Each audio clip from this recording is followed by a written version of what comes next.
So, a big story that came out, I don't know, a couple months ago.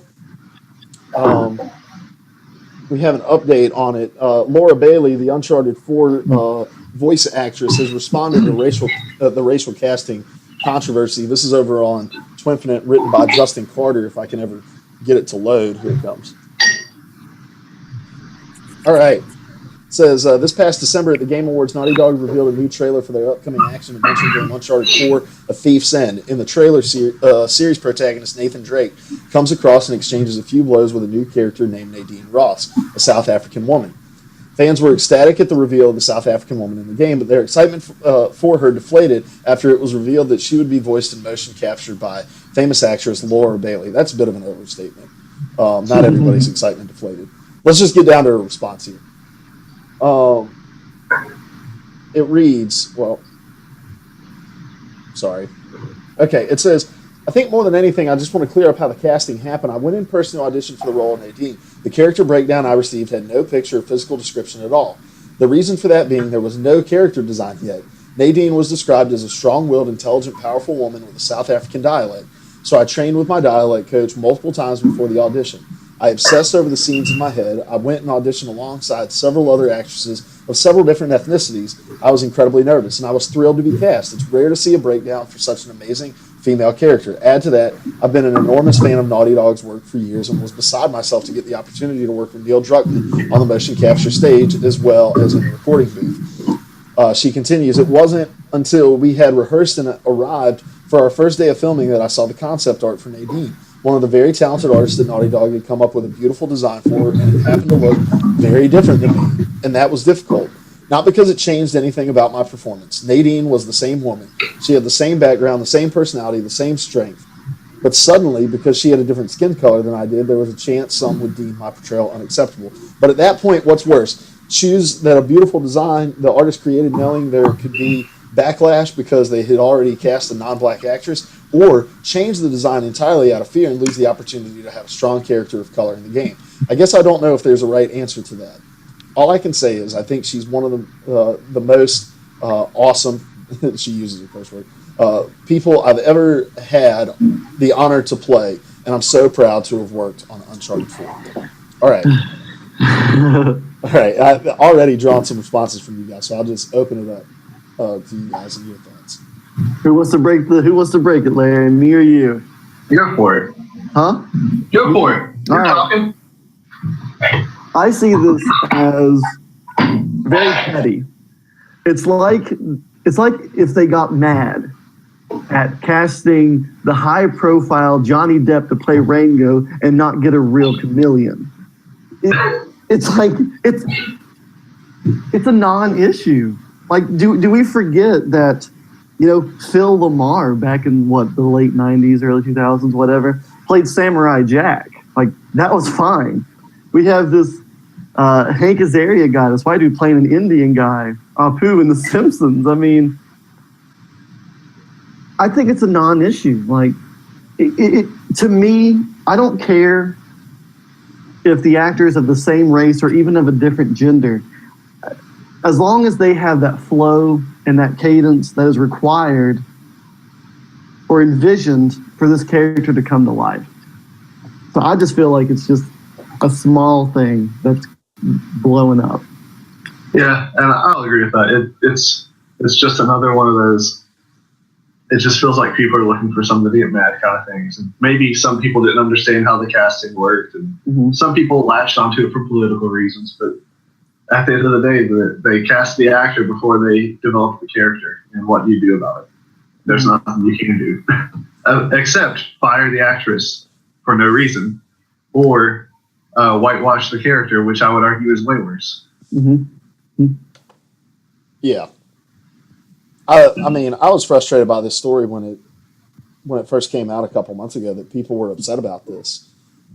The whole purpose of video games is to be able to embody and portray people that you can't be in real life. Like the whole point of playing Uncharted is so that you can be Nathan Drake, this great adventurer who hunts treasure, or you play Bloodborne to be the hunter who goes in and fights these bigger than life monsters. Like the whole entire point of gaming is to put yourself in the place of people who you will never be able to be in real life. And for us to turn up our nose at the fact that this woman who doesn't match the physical appearance of her character is almost a little hypocritical of what we do on a regular basis when we pick up our controllers. Like, she's getting to play this strong, even if black character that she's wanted to work for a company she's always wanted to work with, and it was just a catch-22. Like she said, there was no right answer. Either we continue pressing forward as if nobody's upset, or we change course and we yield to all of these people who really don't have that much merit behind their behind the objections that they have to this.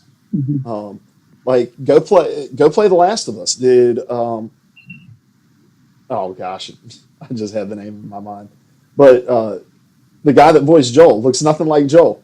It wasn't a young girl that they had to voice Ellie. It was Ashley Johnson, who's older. Like, this happens all the time in voice acting. So I don't know. I figured we would all kind of see the same on this whole thing, but I just wanted to give us a chance to kind of give our thoughts on it. Anything else you guys want to say?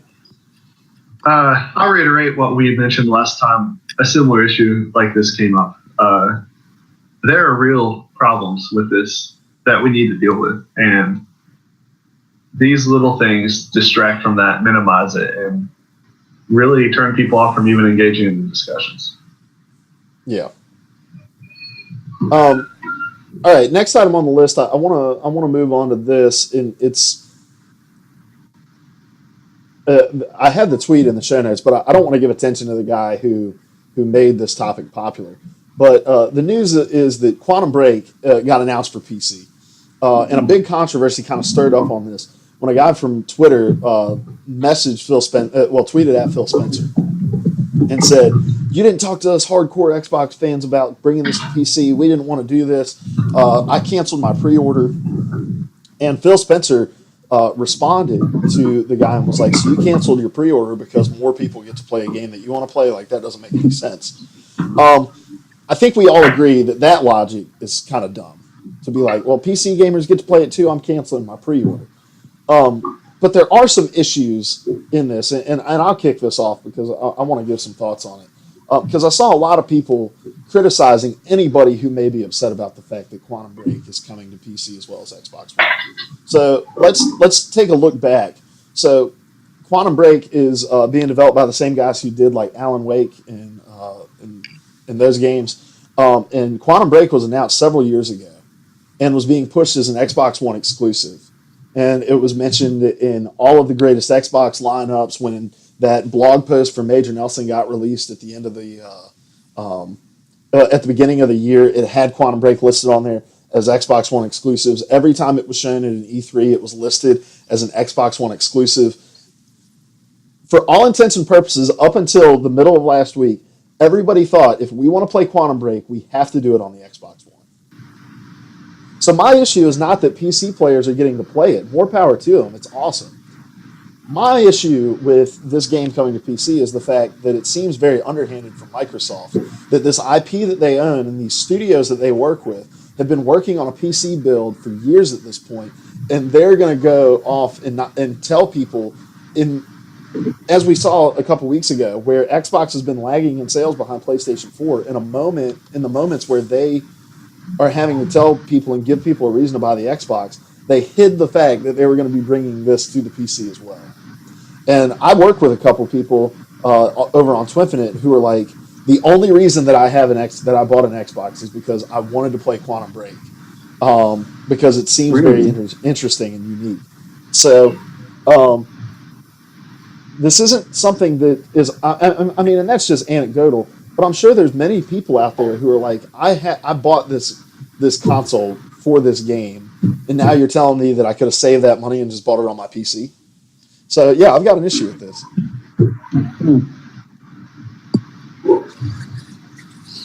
And I see the issue, and I kind of agree with you, and the other angle that you've mentioned of Xbox really needs a good exclusive games lineup right now, and bringing all of the exclusives over to PC is going to really harm Xbox in the long run. Well, but aren't we seeing that Microsoft is already kind of combining their Xbox numbers and their Windows 10 numbers? Like, don't they want those to be kind of symbiotic? oh yeah, we've seen. Oh, yeah, we've kind of seen a melding of these platforms together with one another. I think it was announced that Scalebound was also coming to PC when the delay got announced. I think Gears 4 is going to be coming to PC now. Quantum Break, and really it's looking like the only exclusive that isn't coming to the PC. I mean, Ori and the Blind Forest came to the PC. Halo looks like the only thing currently that has no plans of coming to the Xbox. But that can change at any moment too, because just a month ago, Xbox said, "Hey, we have no intention of bringing Quantum Break to the PC," and so I just it seems underhanded. And if your plan is to bring Windows 10 and Xbox One together, that's fine.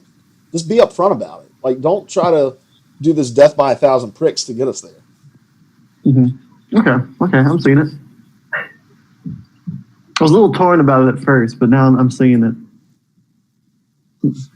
So that brings me to my next question. In a world where these Xbox and Windows 10 exclusives are kind of just synonymous with one another, what do we see the future of Xbox being?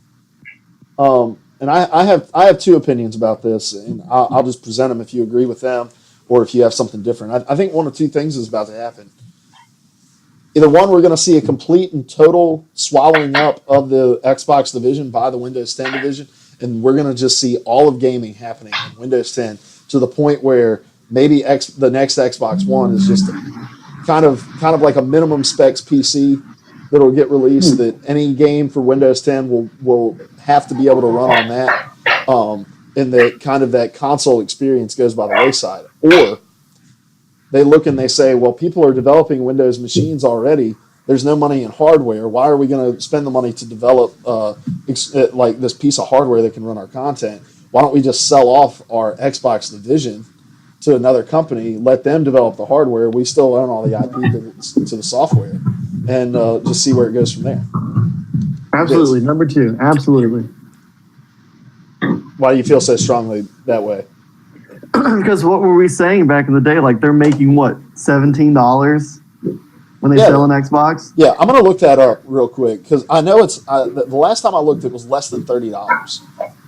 Like, that's seriously nothing for the cost you're putting into it. So I mean, that would be a smart move and just kind of focus on the IPs there. Mm-hmm. Especially if you're migrating to Windows 10 and it's like, I'm running a Windows 10 machine right now that was made by Dell. It wasn't made by Microsoft. Of the two options, I like that one better.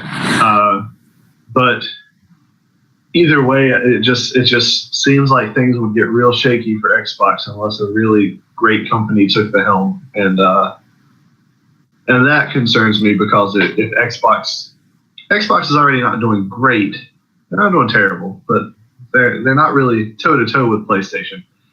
But if they dropped to an even more minuscule level or cease to exist altogether, I would hate to see PlayStation with no competition. Because PlayStation only does good things when competition is there. When they can rest on their laurels, it's just they're going to sit there and not innovate and not do anything. Interesting. Well, and it'll be interesting to see what the NX brings, to see if maybe that can add a third side of pressure to this competition. And Nintendo has always kind of been like the hardware innovator when it comes to, well, the peripheral innovator, not necessarily the hardware innovator. But I could absolutely, I mean, think about Activision or Ubisoft or EA. You know, any of these big companies that have either currently or in the past had some sort of working relationship with Microsoft. If they were able to come in and say, look, we've got more money than the world. We'll buy the Xbox division off of you. We'll develop the hardware for it. And now the only place that I can play Destiny, Call of Duty, Skylanders, all of the Activision owned stuff is over on this Activision console that they've created. Or EA Wow. comes in and you play your EA Sports stuff and your BioWare and your Battlefield stuff and your Star Wars games because they're the only ones that can make Star Wars games without giving Wow. permission. Like, what if EA comes in and says we'll buy it and we'll have our own hardware division? Like, all of this is just wild speculation. But Wild speculation. but as of a year ago, as of less than a year ago, in August of 2015, Microsoft was losing money on each Xbox One that got sold, Oh my god. which is fine to begin with. Like PlayStation 3 did that because they were in the fight between Blu-ray and HD DVD. So they installed these massively expensive Blu-ray drives in the PlayStation 3, sold them at a loss, but flooded the market with Blu-ray players to the point where you can't find those little red boxes anymore. Like, and so it's fine if you're losing it for a time, but we're almost 3 years into this. We're 2.5 years into the cycle now. You got to start Mhm. turning a profit on these things. Wow. Just the idea of like some major company like you were talking about, like Activision or someone buying the system. That's a bold move because not only are you going to have to figure out a way to make a profit on there, but you're also making all your stuff exclusive on that system, which is going to sell, man. Wow.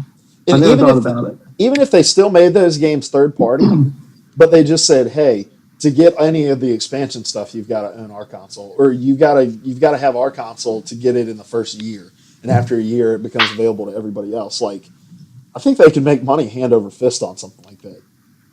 Hmm. Any other Brilliant. thoughts? I like that. That was cool.